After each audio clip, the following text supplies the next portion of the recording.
সরকারি প্রাথমিক বিদ্যালয় শিক্ষকদের জন্য একটি অত্যন্ত আনন্দের দিন। তারা 2 দশক ধরে আন্দোলন করছিল, রাস্তাঘাটে বিভিন্ন জায়গায় স্মারকলিপি দিচ্ছিল যে তাদের স্ট্যাটাসটা ক্লাস 2 গেজেটেড হইতে হবে এবং তাদেরকে 10ম গ্রেড দিতে হবে। অনেক আন্দোলন করা সত্ত্বেও তারা যখন কিছু করতে পারেনি, তারপরে তারা হাইকোর্টে এসেছিল। সেই হাইকোর্টে তাদের রিট পিটিশন ছিল, 3টা বিষয় চেয়েছিল তারা।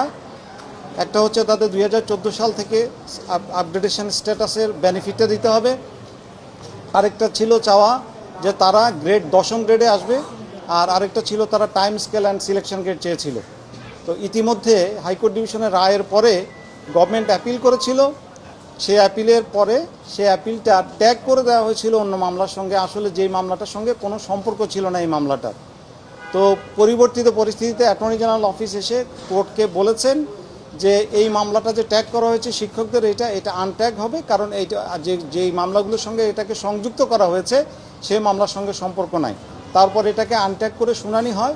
শুনানির দিন আমাদের কাছে সরকার পক্ষ থেকে বলা হয় যে সরকার পক্ষ সাহায্য করেছে এইভাবে যে আমরা যদি টাইম স্কেলের দাবিটা গিভ আপ করি, কেননা 2015 সালের পর থেকে টাইম স্কেলের প্রভিশনটা নাই, যেটা যদি ভবিষ্যতে আবার রিইন্ট্রোডিউস করা হয় তখন আমরা পাবো, তাহলে এই মামলাটা একটা নিষ্পত্তির মধ্যে দিয়ে শেষ হবে।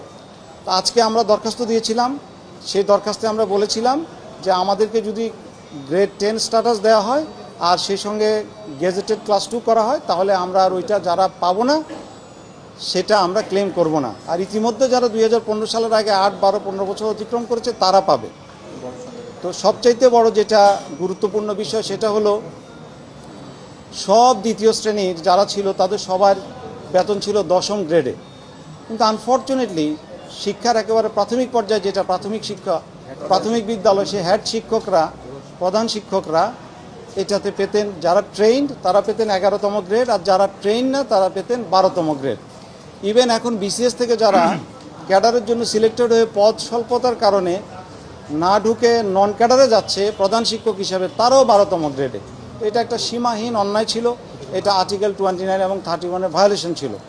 তো যাই হোক, দীর্ঘ লড়াইয়ের পরে শিক্ষকরা আজকে তাদের স্বীকৃতিটা পেয়েছে, এটা একটা সম্মানের ব্যাপার। এবং যারা 11তে ছিল তারাও 10 পাবে ট্রেন, যারা ট্রেন না, যারা অদক্ষ তারাও 12 থেকে 10 পাবে। তো শিক্ষকদের কাছে অনুরোধ থাকবে, অতীতে ওনারা নির্বাচন কর্মকর্তা হিসেবে দায়িত্ব পালন করেছেন, অনেক জায়গায় ভবিষ্যতেও করবেন। বাংলাদেশে ইনস্টিটিউশন নষ্ট হওয়া অথবা ইলেকশন প্রসেসটা নষ্ট হওয়ার জন্য আর যেন ওনারা কোনোদিন ভূমিকা রাখবেন না, এটা আমরা প্রত্যাশা করি আইনজীবী হিসাবে।